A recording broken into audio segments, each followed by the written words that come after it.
शास्त्र है, एथिक्स का टॉपिक है। आप सबसे पहले जानते हैं कि नीति शास्त्र यानी एथिक्स क्या होते हैं। ठीक है, तो एथिक्स नीति शास्त्र का क्या मतलब होता है कि नैतिक सिद्धांतों की एक प्रणाली होती है। नैतिक का मतलब ये होता है कि भाई सीधी सी बात है कि क्या चीज़ सही है और क्या चीज़ गलत है। जो एक समाज होता है, अगर चीज़ें गलत होती हैं तो लोग कहते हैं वो समाज बहुत बुरा है, या वो परिवार बहुत बुरा है, या वो इंसान बहुत बुरा है। या अगर अच्छी होती है तो कहते हैं वह व्यक्ति बहुत अच्छा है, या वह समाज बहुत अच्छा है। ठीक है, तो ये है क्या चीज़ नीति शास्त्र। देखिए, अगर नीति शास्त्र, ये जीएस फोर्थ पेपर जो है, ध्यान रखिएगा, जीएस का जो फोर्थ पेपर है, इसको अगर आप व्यवहारिक रूप में देखिए, आपको चीज़ें बिल्कुल दिखाई देंगी कि हाँ ये चीज़ें किस तरीके से घटित होती हैं।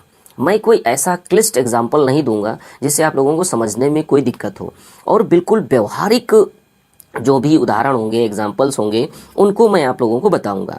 ठीक है, तो अब बात ये आती है कि नीति शास्त्र। नीति शास्त्र है, देखिए जो वर्ड निकला है यह ग्रीक शब्द एथिकोस से निकला है। ठीक है, इसका सीधा सा मतलब ये होता है कि क्या चीज़ गलत है और क्या चीज़ सही है।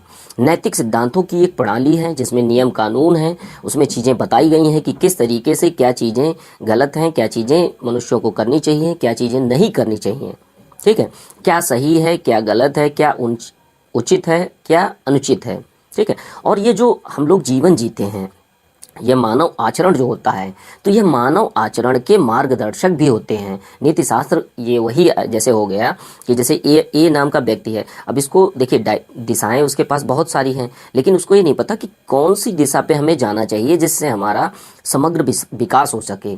और वो दिशा क्या है, जैसे मान लीजिए आप ही स्टूडेंट हैं और आपको पढ़ने का तरीका ना पता हो कि किस तरीके से चीज़ों को आप पढ़ते हैं या जाना कहाँ है आपको। जैसे मान लिया आपको आईएएस बनना है। ठीक है, आईएएस बनना है और ये आप स्टूडेंट हैं, जैसे आप ए नाम के स्टूडेंट हैं और आपको जाना है यहाँ पर आईएएस या पीसीएस। ठीक है, अब ये जो बीच की दूरी है तय कैसे करनी है, कौन कौन सी चीज़ों को आपको करना है, कौन कौन सी चीज़ों को नहीं करना है, ये वही है नैतिक नियम। एक जीवन के लिए, एक अच्छे समाज के लिए और एक अच्छे व्यक्तित्व के लिए बहुत ही ज़्यादा इम्पॉर्टेंट होते हैं। ठीक है, मानव आचरण के ये मार्गदर्शक भी कहे जाते हैं कि मार्ग सुझाते हैं कि आपको कौन सा अच्छा मार्ग है, कौन सा बुरा मार्ग है। ठीक है, और एक मानवीय समाज का मतलब यह है कि आपके अंदर एक मानवता नाम की चीज़ होनी चाहिए। ठीक है, मानवीय आचरण होने चाहिए। एक मानवीय समाज के निर्माण में यह सहायता करते हैं। क्या चीज़ है? नीति शास्त्र या इथिक्स। ठीक है, कुछ चीज़ें ऐसी होती हैं कि जो चीज़ें हमारी परंपरा, आदत, चरित्र, स्वभाव भी हो सकता है कि जैसे हम बचपन से जो चीज़ें करते चले आ रहे हैं कि हमें चिल्लाना अच्छा लगता है, तो वो क्या है? आदत है। कई सालों से जब से हम पैदा हुए, उसके बाद हम हल्के से बड़े हुए, तब से हमें चिल्लाने की आदत बड़ी हुई है। तो हमें किसी ने नहीं बताया कि क्या चीज़ अच्छी है, क्या चीज़ बुरी है। ठीक है, आदत वो पड़ गई है। चरित्र कैसा है और स्वभाव आपका कैसा है, ये चीज़ें भी आपकी नीति शास्त्र के अंतर्गत आती हैं। अब सोच के देखिए कि अगर परंपरा आपने गलत सीखी है या आप अंधविश्वासों पे चलते हैं, तो क्या वह नीति शास्त्र के अंतर्गत आएगा? तो वो नकारात्मक नीति शास्त्र होगा। ठीक है, अगर आपने आदत गंदी सीख रखी है तो क्या है? वो गलत है। ठीक है, चरित्र आपका दूसरों के ऊपर उल्टा सीधा बोलने वाला है, गलत कार्य करने वाला है, तो क्या आप अच्छे व्यक्ति कहे जाएंगे? नहीं कहे जाएंगे। तो इसका सीधा सा मतलब है कि जो नकारात्मक नीति शास्त्र है या एथिक्स है, वो आपके अंदर पाया जा सकता है। स्वभाव के मामले में जान लेते हैं कि जैसे स्वभाव है, हम किसी से व्यवहार कुछ करते हैं तो वो क्या है? हमारा स्वभाव ही है किसी को गाली देना या मारना। ठीक है, किसी को भला बुरा कहना, तो ये क्या है? ये प्रॉब्लम है। तो ये नकारात्मक नीति शास्त्र होता है। अब हमने सबसे पहले तो नीति शास्त्र के बारे में जाना कि एथिक्स या नीति शास्त्र है क्या चीज़। अब आगे देखते हैं कि मानवीय सहसंबंध और नीति शास्त्र, जो हमारे ह्यूमन रिलेशंस होते हैं, और नीति शास्त्र ये किस तरीके से संबंधित हैं। ठीक है, तो देखिए ये मूल या वास्तविक भाग होते हैं, ये मुख्य चीज़ें होती हैं जो एक अच्छे व्यक्तित्व के निर्माण में या एक अच्छे मनुष्य के निर्माण में, एक अच्छे समाज के निर्माण में, एक अच्छे परिवार के निर्माण में ये बहुत ही ज़्यादा सहायक होते हैं। जवाबदेही सबसे पहला जो नीतिशास्त्र का मूल्य है वो कौन सा है? वो है आपकी जवाबदेही। जवाबदेही किस तरीके से? आप खुद सोच के देखिए, आप अगर शासन प्रशासन में जाएंगे तो वहाँ पे जवाबदेही किस चीज़ की? आपके अधिकारों की।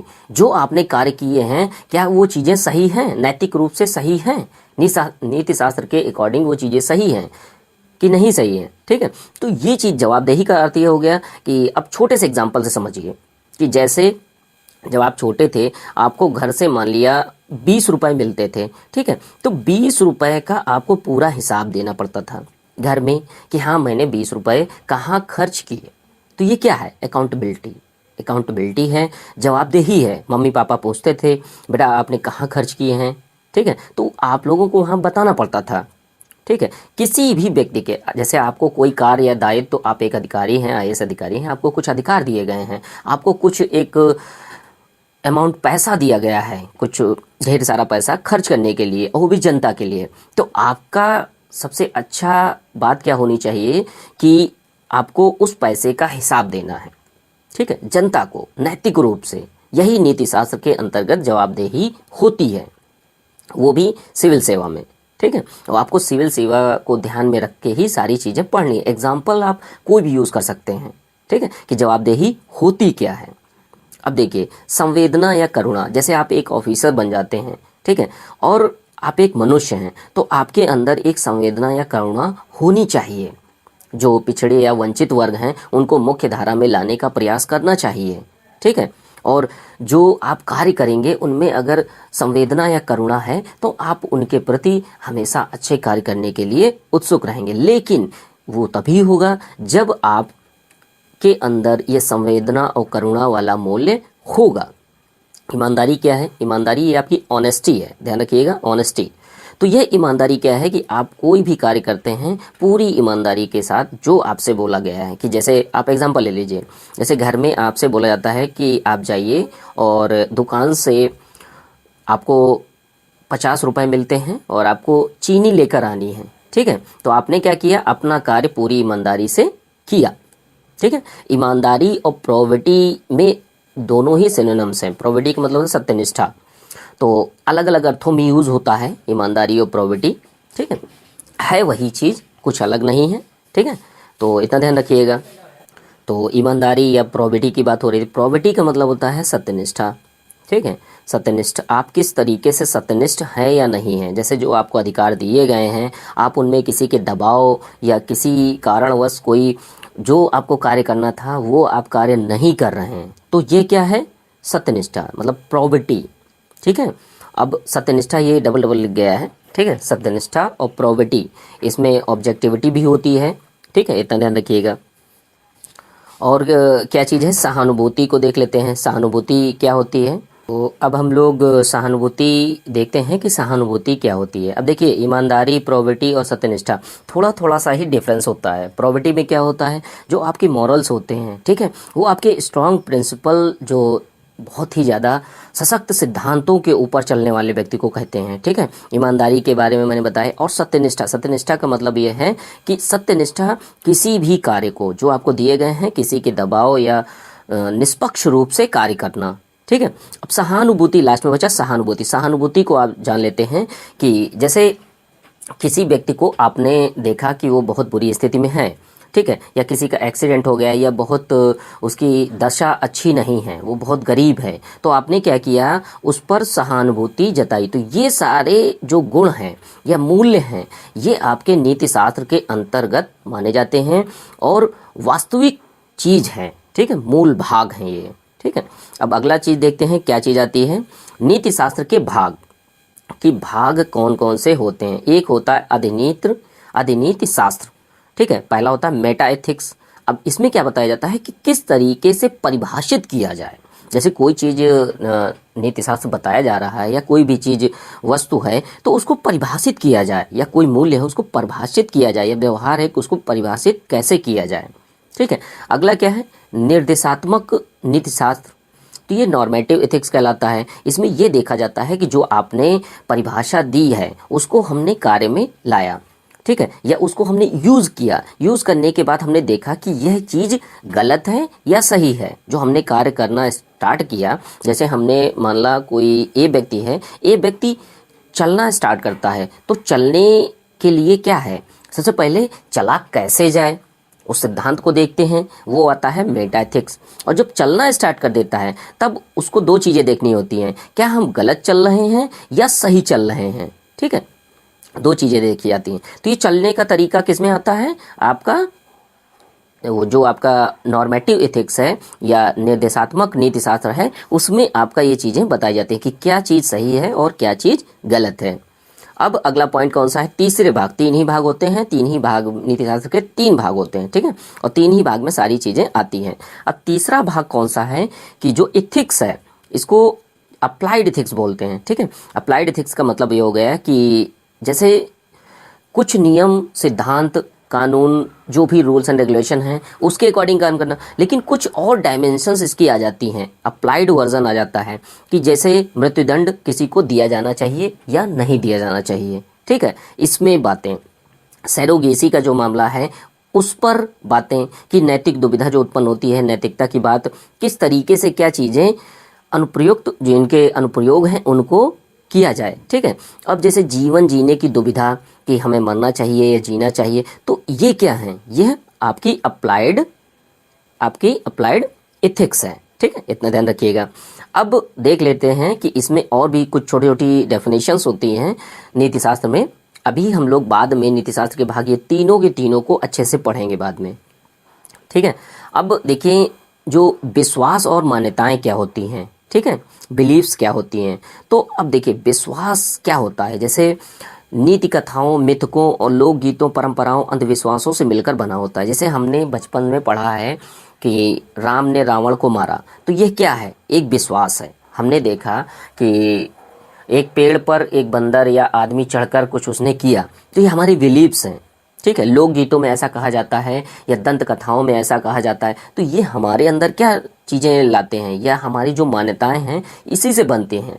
ठीक है, जो प्राचीन हमारी नीति कथाएं हैं, जो महाभारत है, रामायण है, जो हमारे वेद हैं, तो ये क्या चीज़ें हैं, इनसे हमें बिलीफ मिलता है, एक विश्वास मिलता है कि हमें ये चीज़ें सही हैं, इसके अकॉर्डिंग हमें कार्य करना है। ठीक है, अब देखिए विश्वास या मान्यताएं दो टाइप के हो सकते हैं, या तो वो सही हो सकते हैं या तो कुछ गलत भी हो सकते हैं।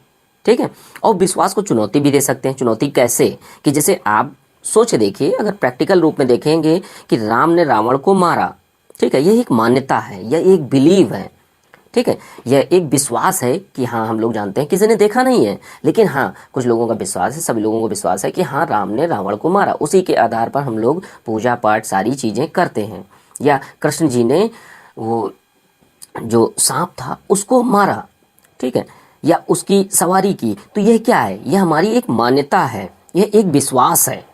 ठीक है, अब विश्वास को हम चुनौती भी दे सकते हैं कि हम ये कह सकते हैं, अगर हमारे सामने कोई एक लड़का खड़ा होकर बोल रहा है कि आपने ऐसा क्यों माना, ठीक है, आपके पास क्या आधार है, क्या पुष्टि है, आपने किसी ने देखा है, नहीं देखा है, तो हम क्या है, विश्वास को चुनौती दे सकते हैं। ठीक है, अब अगली चीज़ क्या देखते हैं कि मूल्य क्या होते हैं। ठीक है, मूल्य या वैल्यूज़ क्या होती हैं। ठीक है, वैल्यूज़ क्या होती हैं, तो मूल्य देखिए अच्छे बुरे के बीच में विभेद कराते हैं।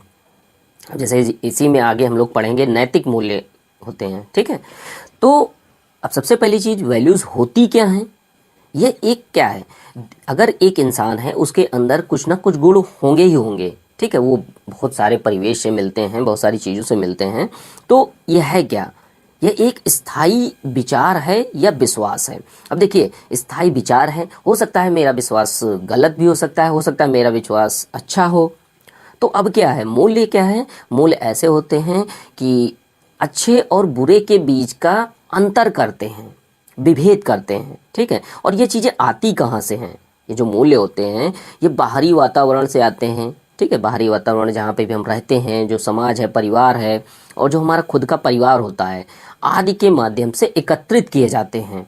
जो परिवार के लोग हैं हमें बचपन से सिखाते हैं कि बेटा आप लोगों को किसी के सामने ऊंची आवाज़ में बात नहीं करना है, किसी को गाली नहीं देनी है, और आप लोगों को बड़ों का सम्मान करना है।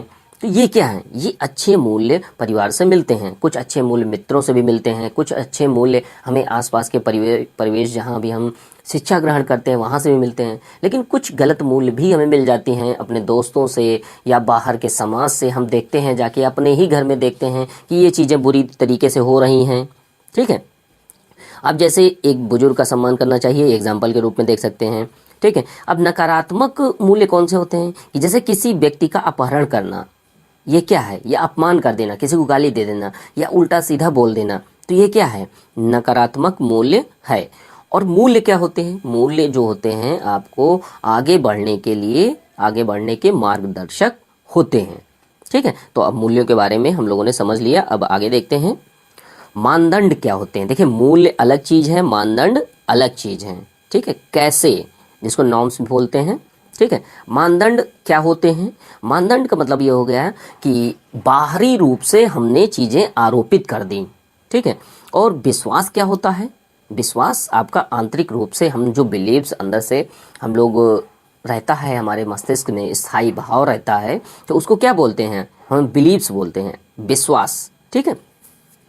अब मानदंड क्या है, स्वीकार करने का तरीका है। मानदंड का मतलब हो गया कि अगर जैसे किसी कमरे में एंट्री लेनी है तो ये इसके मानदंड हैं सॉरी, तो इसके मानदंड हैं। जैसे मान लिया ये आईएएस का ट्रेनिंग सेंटर है, अब आईएएस में सेलेक्ट होने के लिए कुछ मानदंड होने चाहिए, ठीक है। उनके कुछ मानदंड हैं, उनको डिसाइड किया गया है।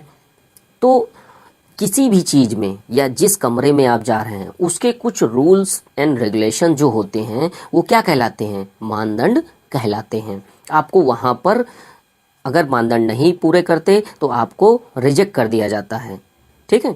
अब बिल्कुल व्यवहारिक चीज़ों को देखना स्टार्ट कर दीजिए, क्या ये चीज़ें घटित होती हैं या नहीं होती हैं, ठीक है। अब है क्या कि ये स्वीकार्य व्यवहार का तरीका है कि जैसे आपसे बोला गया इस कमरे में एंट्री लेनी है, लेकिन जो पैरों में है, पैरों में चप्पल नहीं पहन के आनी है, जूते नहीं पहन के आने हैं, बेल्ट को उतार के आना है, ठीक है, आपको टोपी नहीं लगानी। तो ये क्या है, इस कमरे में जाने के मानदंड हैं। और वो किसी के भी हो सकते हैं, अलग अलग किसी के भी समुदाय के, समूह के। अगर एक कोई ग्रुप है तो ग्रुप के भी खुद के मानदंड होंगे, नॉर्म्स होंगे, दिशा निर्देश जिसको बोलते हैं, ठीक है। एक व्यक्ति के दिशा निर्देश हो सकते हैं कि इस जगह पर आपको रहने के लिए या यहाँ पर बैठने के लिए आपको इस तरीके की चीज़ें आपके अंदर या ऐसे ऐसे क्वालिटीज़ आपके अंदर होनी चाहिए, ठीक है। और क्या चीज़ हो सकती है कि ये सार्वजनिक, जैसे सार्वजनिक तौर तरीकों या आचार विचार से व्यक्त करने वाली चीज़ें हैं, ठीक है। सार्वजनिक तौर पे आप किस तरीके से काम करते हैं, आप हमेशा अपने आप को अच्छे से दिखाते हैं कि हाँ हम अच्छे हैं, या कुछ लोग होते हैं गलत तरीके से दर्शाते हैं। नॉर्म्स अच्छे भी हो सकते हैं, बुरे भी हो सकते हैं। समझिए मेरी बात कि जैसे अगर आपको आरएसएस ज्वाइन करनी है, ठीक है, आरएसएस ज्वाइन करनी है या कोई पार्टी ज्वाइन करनी है, या मान लीजिए कांग्रेस ज्वाइन करनी है या बीजेपी ज्वाइन करनी है, कुछ भी ले सकते हैं, ठीक है। तो इन संगठनों को ज्वाइन करने के लिए उनके कुछ मूल्य या कुछ मानदंड होंगे कि हमें ये चीज़ें इस व्यक्ति से चाहिए, ठीक है।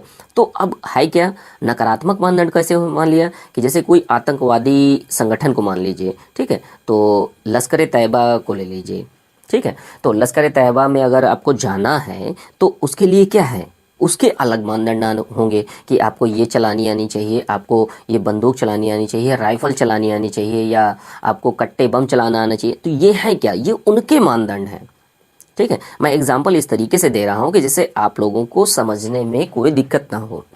और एग्जाम्पल आपको बिल्कुल समाज में यूँ दिखने चाहिए, सारी चीज़ें बिल्कुल आपकी आंखों के सामने दिखनी चाहिए कि हाँ ये चीज़ हमने देखी है, घटित होती देखी है, ठीक है। अब जैसे कैसे कि जैसे मान लिया कोई भी एक धर्म समुदाय है, एक धर्म समुदाय अगर अपना एक समूह या ग्रुप बनाए हैं तो उस ग्रुप में शामिल होने के लिए कुछ ना कुछ मानदंड होंगे, ठीक है। तो ये चीज़ें मानदंड कहलाती हैं।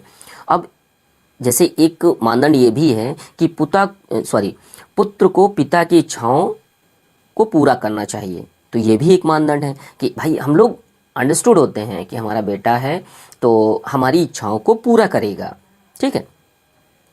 और दूसरी चीज़ ये है कि अब जैसे आप आतंकवादी संगठन को अगर ज्वाइन करते हैं तो आप क्या करते हैं, दंड को आकर्षित करते हैं, आप दंड के पात्र होते हैं, ठीक है। मानदंड पर नहीं चलेंगे तो आपको दंड मिलेगा ही मिलेगा, डांट फटकार मिलेगी, उपहास होगा, बहिष्कार होगा। तो ये सारी चीज़ें होंगी आपके साथ में, ठीक है। तो चलिए अगला देखते हैं। तो अगला सिद्धांत है, सिद्धांत क्या होते हैं। ठीक है, अगला पॉइंट है सिद्धांत क्या होते हैं। सिद्धांत देखिए एक प्रकृति में सार्वभौमिक नियम कानून होते हैं कि जैसे जो चीज़ें सार्वभौमिक होती हैं, सभी के ऊपर समान रूप से लागू होती हैं, उसे सार्वभौमिक रूल या यूनिवर्सल रूल्स बोलते हैं। ठीक है, जो नियम, ऐसे नियम जो सभी पर समान रूप से लागू होते हैं, ठीक है, तो वो क्या कहलाते हैं, सिद्धांत कहलाते हैं। कि जैसे क्या है, मूल्य है, विश्वास है, नैतिकता है, और जो व्यक्ति व्यक्ति के अनुसार ये चीज़ें बदलती रहती है, वो चाहे आपका मूल्य हो, विश्वास हो और नैतिकता हो। ठीक है, अब सिद्धांत में जैसे क्या चीज़ें हम देखते हैं कि सत्यता क्या है।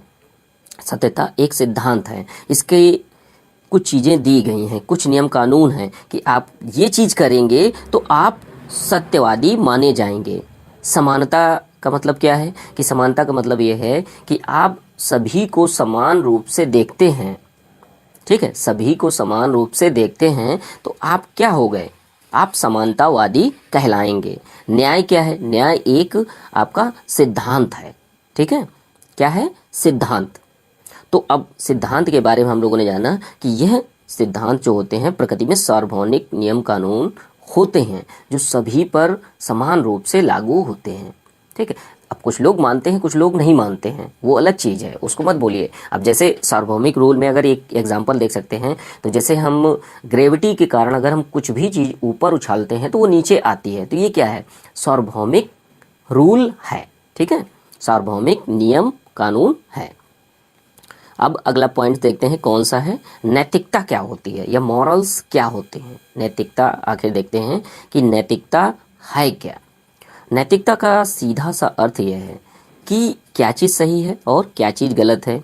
आचरण, जो सही आचरण क्या है, आपको गलत की तरफ नहीं जाना है और अच्छे की तरफ जाना है। यह मानव चरित्र जो होता है उसकी अच्छाई या बुराई में करते हैं। नैतिकता किस तरीके से, नैतिक हम किसको कहेंगे, अगर आपका आचरण अच्छा है, चरित्र अच्छा है, आप अच्छे कार्य करते हैं तो क्या है, आप नैतिकतावादी व्यक्ति हैं। अच्छा कार्य करने वाले को हम लोग कहते भी हैं कि आप बहुत अच्छा कार्य करते हैं, आप बहुत ईमानदारी के साथ में कार्य करते हैं और आप नैतिक व्यक्ति हैं। और बुरा कार्य करने वाले को हम लोग क्या बुलाते हैं, तो उनको कहते हैं अनैतिक है। ठीक है, अब नैतिकता क्या है, समय के साथ साथ परिवर्तित भी होती रहती है।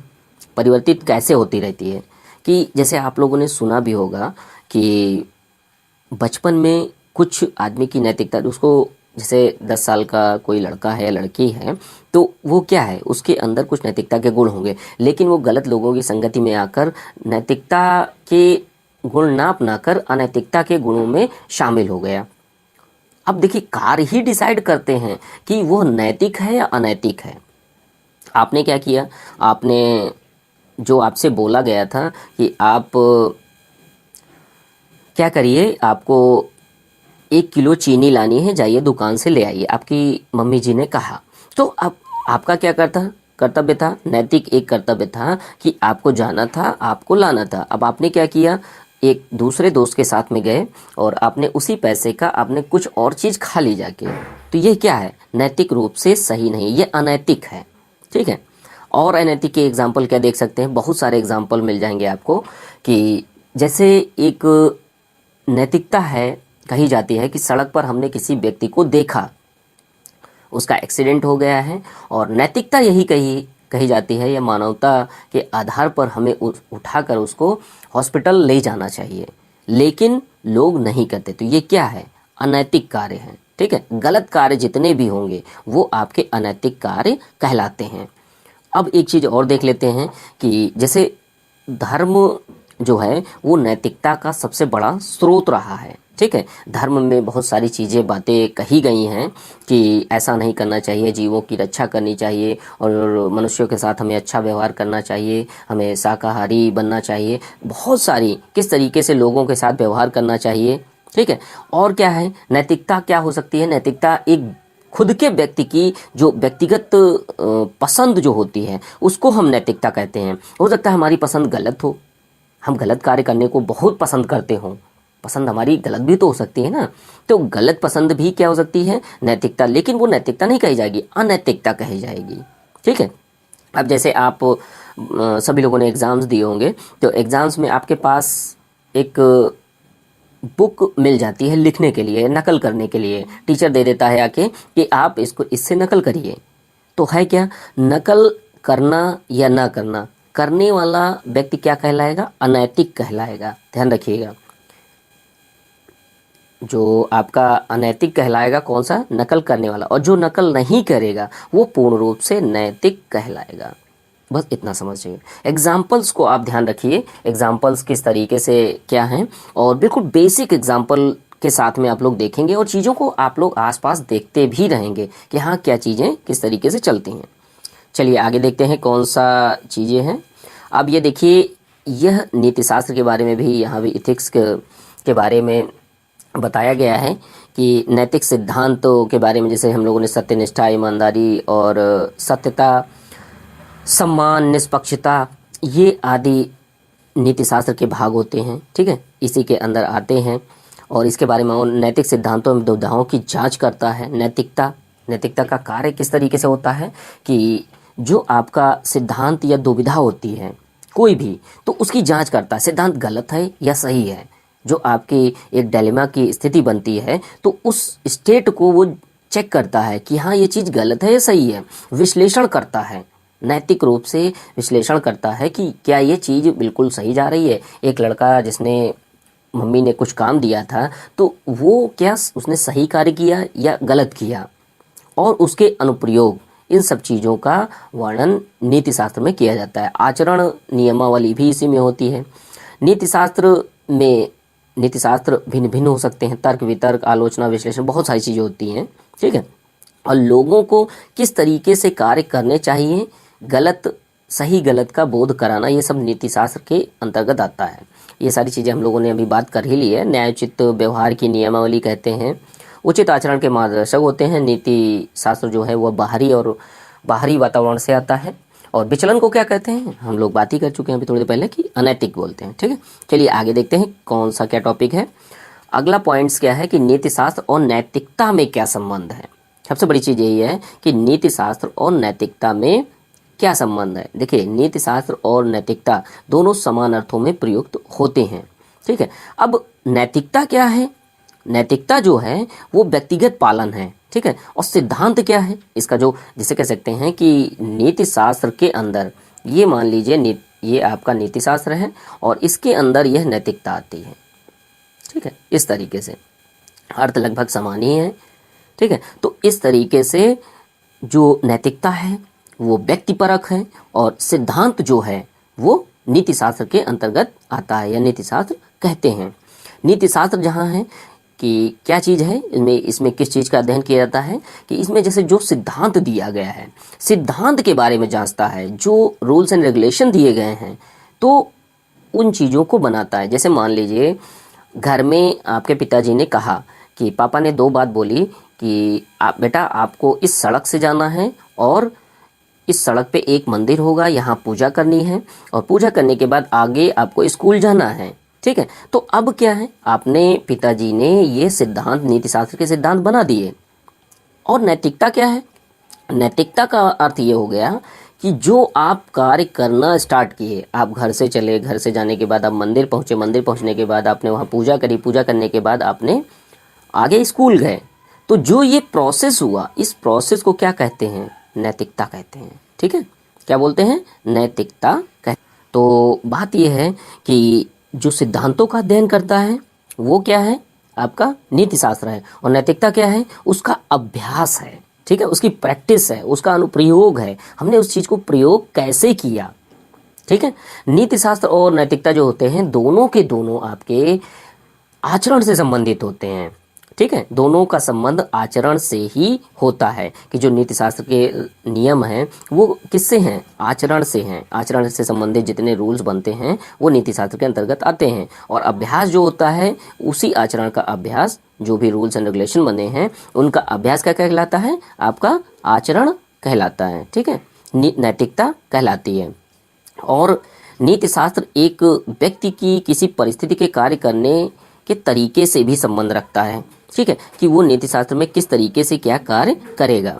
नैतिकता को नीतिशास्त्र के एक व्यापक नियम से भी जान सकते हैं कि जैसे बात यह कही जाती है कि नीतिशास्त्र आपका जो है वो बड़ी चीज़ है और नैतिकता इसी के अंतर्गत चीज़ आती है। तो अब क्या है, इस व्यापक नियम की अवधारणा को भी अवगत कराया गया कि जैसे चोरी करना गलत है, ठीक है, लेकिन अन्य गुणों की वजह से चोरी करता है क्या कि जैसे एक व्यक्ति है, वो जानता है कि चोरी करना गलत बात है, लेकिन अब कुछ कारण परिस्थितियों की वजह से वो चोरी करना स्टार्ट कर देता है, ठीक है। तो यह है क्या, ये एक व्यापक नीतिशास्त्र को भी अवगत कराता है या बताता है, ठीक है। और प्रत्येक समाज जो होता है, प्रत्येक समाज एक आचार संहिता पर विश्वास करता है कि कोई भी समाज हो या हिंदू धर्म हो या कोई भी धर्म हो, उन धर्म के समाजों में मतलब लोगों में एक विश्वास होता है, एक आचार संहिता होती है कि उसी के अकॉर्डिंग काम होते हैं। कि हमें कहा गया है कि दूसरों का हमें सम्मान करना चाहिए, हमें अपने भगवान की पूजा करनी चाहिए या अल्लाह की पूजा करनी चाहिए, अल्लाह के अकॉर्डिंग जितनी चीज़ें बताई गई हैं हमें वो कार्य करने चाहिए, ठीक है। तो हर एक समाज में कुछ ना कुछ चीज़ें बताई गई हैं और रूल्स बताए गए हैं, उसी के अकॉर्डिंग उन्हीं विश्वासों पर हर एक धर्म के लोग, चाहे हिंदू हो, मुस्लिम हो, ईसाई हो, कोई भी हो, वो सभी लोग उसी पर चलते हैं और उसी के अकॉर्डिंग कार्य करते हैं। तो यह अभी हम लोगों ने देखा नीतिशास्त्र और नैतिकता में क्या संबंध होता है। चलिए अब अगली पार्ट देखते हैं, कौन सा पॉइंट्स है। अभी इसमें कुछ पॉइंट्स रह गए थे कि जैसे कुछ धार्मिक प्रतीकों की निंदा करना व्यक्तिगत है, लेकिन समाज के अनुसार ये चीज़ सही नहीं है।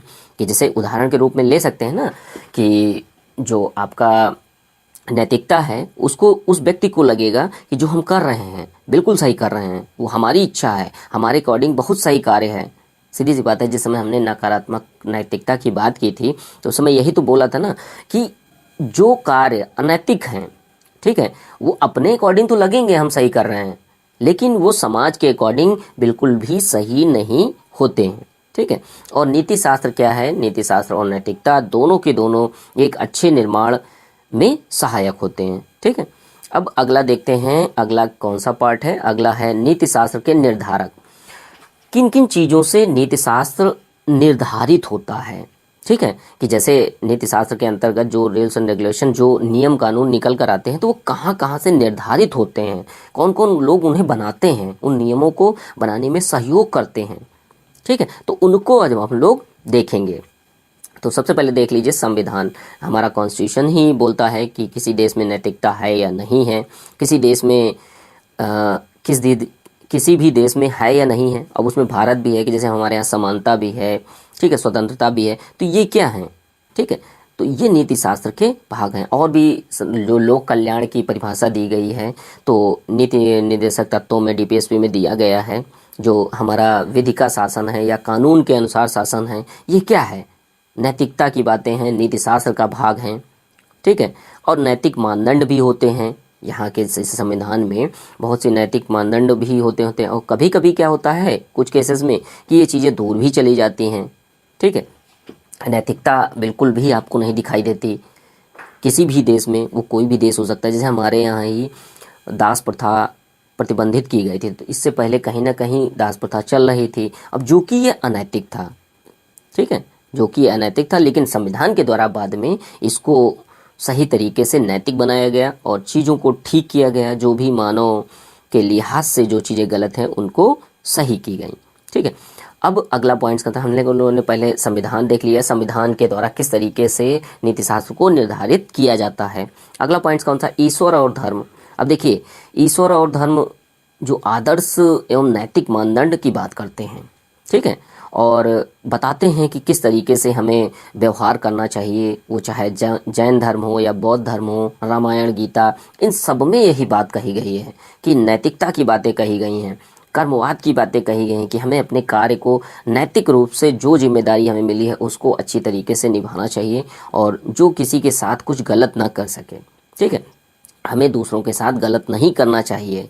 तो ये हमारे जो धर्म हैं और ईश्वर है उनमें एक आदर्श एवं नैतिक मानदंड की बात कही गई है, ठीक है। एक मानव अंतःकरण की आवाज़ होती है या स्वयं का विवेक होता है, ठीक है। अंतःकरण का आवाज़ का मतलब हो गया कि अंतरात्मा की आवाज़, ठीक है। अंतरात्मा की आवाज़, कभी कभी आप लोगों ने देखा होगा कि जिस समय आप कहीं से भी निकल रहे होते हैं और एक एक्सीडेंट हुआ पड़ा रहता है, कोई किसी व्यक्ति की मतलब एक्सीडेंट हो चुका है और वो सड़क पर लेटा हुआ है और आप वहाँ से निकल रहे होते हैं, तो उस समय एक अंदर से इच्छा आती है या अंदर से एक मन बनता है कि चलो यार इसको ऐसा करते हैं, हॉस्पिटल तक छोड़ देते हैं, इसको उठा के कहीं हॉस्पिटल में भर्ती करवाते हैं। लेकिन हम क्या करते हैं, अंतःकरण की आवाज़ को दबा देते हैं और जो बाहर का परिवेश है, जो चीज़ें हैं, उनके डर में हम वो चीज़ें नहीं करते हैं, ठीक है। जबकि नैतिकता यही कहती है कि क्या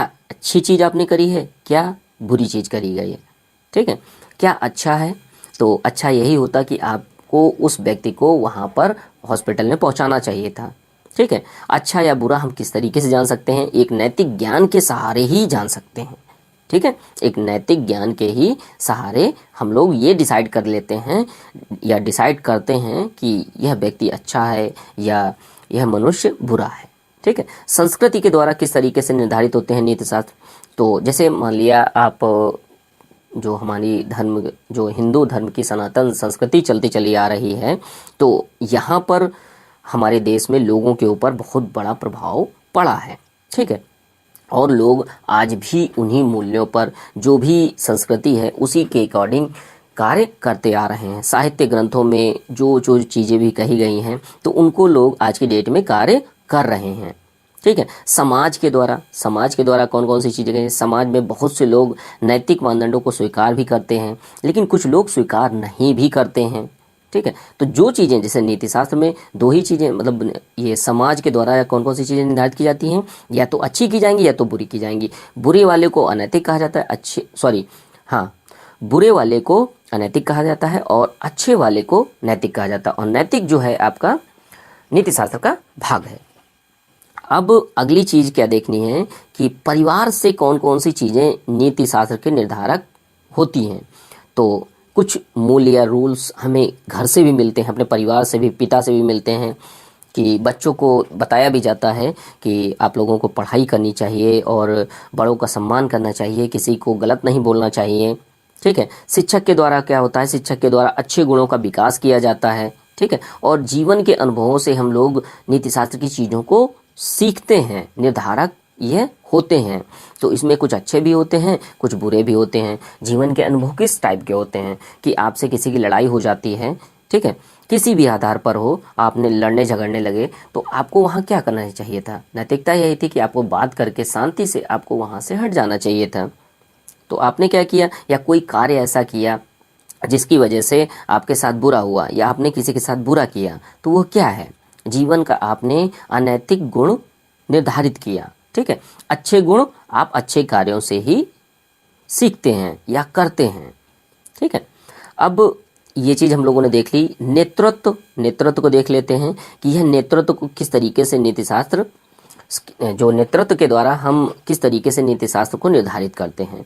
तो नेतृत्व का निर्धारण में भी यह सहायता करते हैं, ठीक है। नीति शास्त्र जो होते हैं वो आपके नीति शास्त्र के निर्धारण को नेतृत्व भी आपका आता है, ठीक है।